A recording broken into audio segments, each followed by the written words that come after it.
before we have super gliders. Okay, all of your questions, we will solve it. Okay, now let's start. Oke, jadi thank you. Jadi kali ini kita mau ngebahas tentang sharing tentang apa aja sih yang perlu kita ketahui sebelum kita memutuskan untuk adopsi sugar glider begitu ya. Iya. Jadi kita tahu plus minusnya apa. Jadi kita bisa prepare, nggak shock gitu loh. Karena bukan cuma ngadopsi karena dia lucu bla bla bla ya, tapi kita mesti tahu juga sih kira-kira apa sih. Oke, let's check it. Do the comments below and remember to share this video with your friends. Thank you. Thank you. Udah. Oke, yang pertama itu kita memiliki sugar glider harus sering interaksi begitu ya. Jadi kalau misalnya sibuk atau gimana, paling enggak menurut saya adalah solusinya di rumah itu jangan cuma sendirian yang suka sugar glider. Misalnya ada 2 orang, misalnya kayak kamu ya, dia suka, terus saya suka juga. Jadi kalau misalnya saya memang jarang main sih sama mereka ya, dia yang sering banget main ya kayak gitu. Jadi kalau bisa sih jadi harus ada 2 orang yang suka, minimal 2 orang begitu ya. Jadi kalau dianya kita nggak sempat main, misalnya kita sibuk atau seperti apa, itu bisa ada yang main dengan yang lainnya begitu. Masukin kandang. Ya, dan yang kedua itu mereka punya suara ya. Jadi kalau karena dia seringnya aktif di malam hari, jadi ketika malam memang suka berisik nih. Mereka itu kan binatang yang aktifnya lebih pada malam hari begitu ya, mengeluarkan suara berisik ya. Seperti apa? Kalau malam dia suka keluarin suara seperti gimana? Ya. Ya, jadi kalau malam mereka suka keluarin suara yang seperti itu loh. Jadi kayak seperti anjing menggonggong sih sebenarnya ya. Seperti anjing menggonggong itu tandanya sih kayak dia manggil ownernya seperti itu, atau dia manggil temennya ya, manggil temennya, atau ngasih tanda ada something gitu loh. Seperti itu sih. Jadi solusinya adalah posisikan kandang mungkin jauh dari tempat tidur ya. Maksudnya dari kamar kita gitu loh, agak jauh, jadi biar gak terlalu berisik banget sih. Oke. Dan yang ketiga adalah dia memiliki kelenjar bau ya. Ini kalau yang cowok biasanya di atas kepala sini dia agak gebotak, itu adalah yang cowok. Oke. Dan dia punya kelenjar bau juga di bawah leher sini. Nah, dia suka gosok-gosokin tuh ke pouch, atau biasanya menandai daerah teritori mereka. Jadi dia suka gosok-gosokin dan itu bau gitu loh. Nah, solusinya apa? Dengan baunya itu kan sebenarnya kalau yang masih joy itu belum sih. Untuk yang beranjak dewasa ya, untuk memulai dewasa itu biasanya kelenjar baunya udah mulai bau ya. Tapi itu solusinya apa? Ya sering dimandiin, sering bersihin, dan kandangnya jaga kebersihannya juga, pouchnya sering ganti kayak gitu ya. Terus dia juga ya kalau pas kita ada waktu dan sudah kayak bau banget gitu ya, boleh dimandiin aja. Kalau misalnya nggak mau dimandiin ya pakai tisu basah, solusinya kayak gitu ya. Oke, jadi kita harus tanggung jawab tentang kebersihan kandangnya ya. Jadi kita kalau pagi pun kita sebenarnya selalu ngebersihin, dalam arti jangan sampai ada pup yang kemana-mana, karena mereka tuh susah banget untuk dilatih potty training ya loh. Jadi pupnya sembarangan. Enggak bisa. Beda sama anjing atau kucing. Bisa No.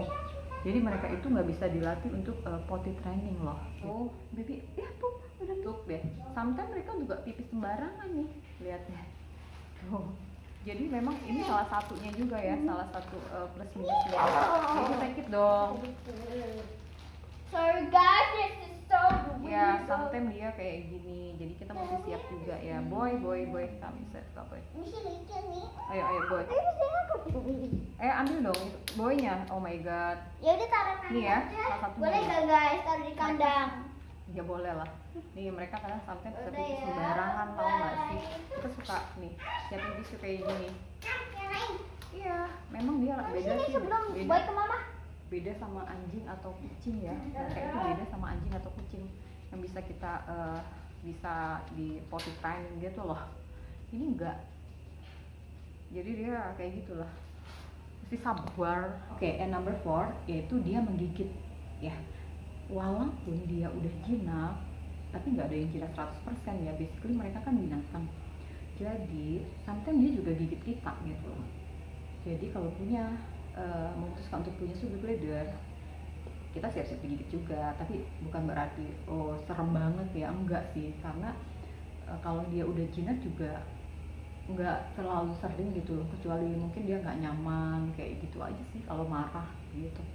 Tapi itu sangat jarang sekali sih, yang penting dia udah jinak nih kayak gini manis banget kayak gitu ya.